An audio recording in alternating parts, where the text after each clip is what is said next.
জ্যোতিৰেখা চেনেললৈ পোনপ্ৰথমতে সকলোকে আদৰণি জনাইছোঁ। ফ্ৰেণ্ডছ, আজি মই আপোনালোকক সজিনা পাতৰ ভাজি আলুৰ সৈতে কেনেকুৱাকৈ বনাব পাৰি একেবাৰে সহজতে আৰু একেবাৰে কম বস্তুৰে তাকে দেখুৱাম।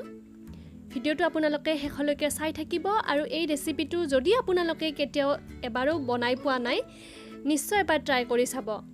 তেন্তে আহক চাওঁ ইয়াৰ বাবেনো আমাক কি কি বস্তুৰ প্ৰয়োজন হ'ব। ইয়াৰ বাবে মই একেবাৰে কোমল সজিনাৰ পাত এমুঠি লৈছোঁ।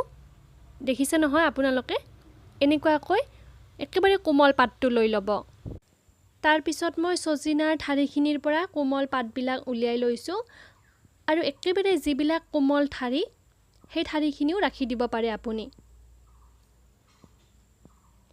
এনেকুৱাকৈ মই দেখুৱাৰ ধৰণে আপোনালোকেও সজিনাৰ পাতখিনি উলিয়াই ল'ব।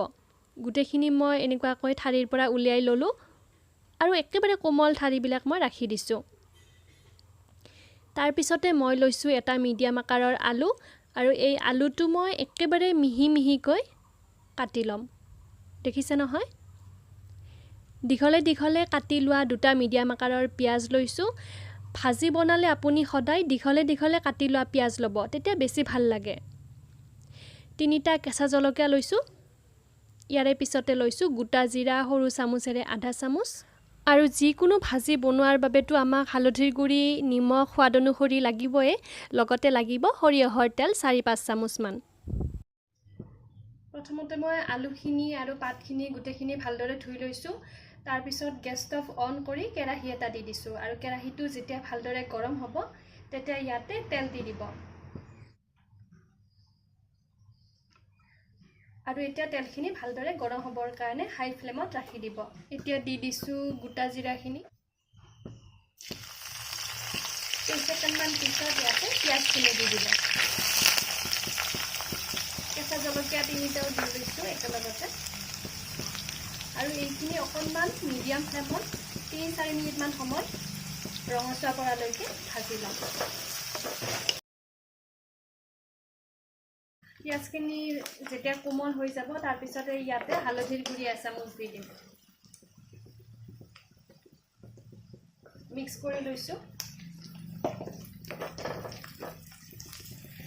আৰু এতিয়া আলুখিনি দি লৈছোঁ আৰু আলুখিনি দিয়াৰ অকণমান পিছতে মই সজিনাৰ পাতখিনিও দি দিম।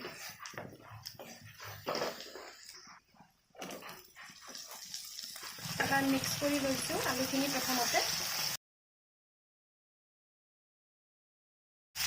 এতিয়া মই সজিনাৰ পাতখিনি দি লৈছোঁ।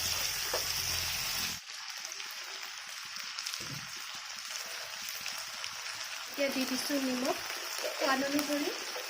মই আধা চামুচমান নিমখ দিছোঁ কাৰণ পাতখিনি একেবাৰে কোমল হৈ যাব শেষলৈকে। মিক্স কৰি লৈছোঁ গোটেইখিনি।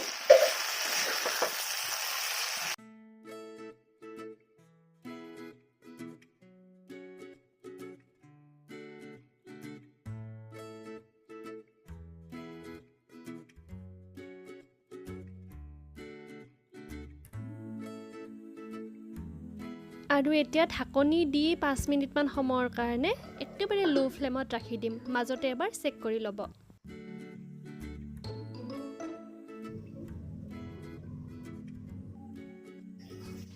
পুনৰ আকৌ ঢাকনি দি 5 মিনিটমানৰ কাৰণে ৰাখি দিছিলোঁ। গোটেইখিনি ধুনীয়াকৈ কোমল হৈ যোৱাৰ বাবে মোক 12-14 মিনিটমানৰ সময়ৰ প্ৰয়োজন হৈছিল একেবাৰে লো ফ্লেমত।